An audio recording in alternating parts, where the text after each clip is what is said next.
وإذا القبور بعثرت علمت نفس ما قدمت وأخرت يا أيها الإنسان ما غرك بربك الكريم الذي خلقك فسواك فعدلك في أي صورة ما شاء ركبك كلا بل تكذبون بالدين وإن عليكم لحافظين كراما كاتبين يعلمون ما تفعلون একটু জোরে জোরে বলুন না মারহাবা।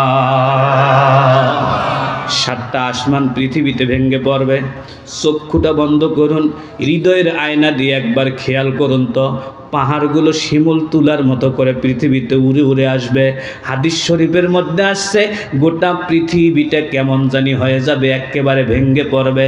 আমার দিনী ভাইয়েরা, এই আসমান ভেঙে পড়ার পরে ও আখরাজাতিল আরদু মালাহা, জমিনের নিচে যত গ্যাস আছে, কয়লা আছে, সোনা আছে, রূপা আছে, মণি আছে, মুক্তা আছে, বাংলাদেশের টাকা যারা আমেরিকা, কানাডা, পৃথিবীর সব জায়গায় লুকিয়ে রেখেছে, আখরাজাতিল আরদু আসকালাহা, সবগুলো সম্পদ জমিনের উপরে ভেসে বেড়াবে। আমাকে ধরো, আল্লাহর কসম করে বলছি, পৃথিবীর সম্পদ ধরার মতো একটা মানুষ খুঁজে পাওয়া যাবে না।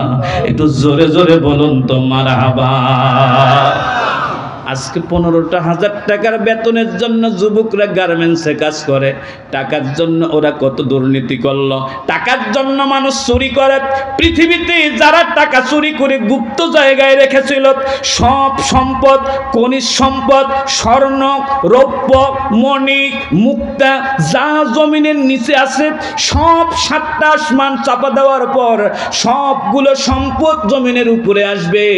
এবার এই মানুষগুলো, এবার নাস্তিকদেরকে আমার আল্লাহ পাক চিরদিনের জন্য ধ্বংস করে দিবেন, মাটির সাথে চাপা দিবেন।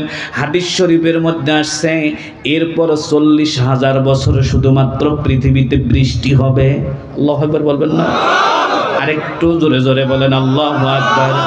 40,000 বছর পৃথিবীতে বৃষ্টি হওয়ার পর আমার আল্লাহ পাক এই 40,000 বছরের মধ্যে গোটা পৃথিবীতে যত মানুষ আদম সৃষ্টি থেকে যত মানুষকে আল্লাহ পাক মাটির নিচে জায়গা করে দিয়েছিলেন, প্রতিটা মানুষ মরার সময় যেরকম ছিল ওই রকম সম্পূর্ণ রূপ নিয়ে 18 থেকে 25 বছরের যুবকের মতো একেবারে মাটির উপরে দাঁড়ায় যাবে।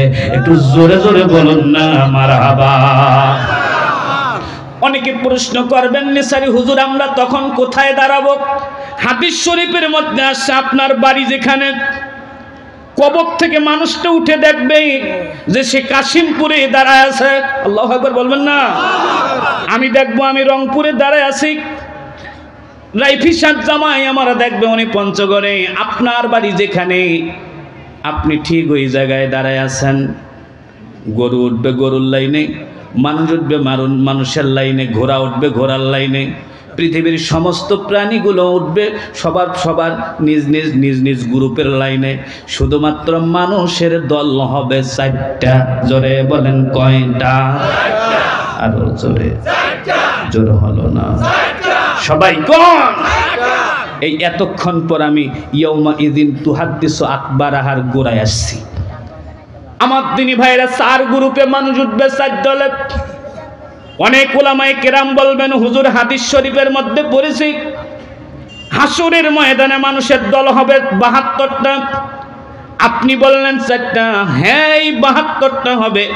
আমি এরপরে শেষের দিকে যখন আলোচনা করব ওই জায়গায় গিয়ে হবে 72টা, কিন্তু মৌলিকভাবে হবে 4টা।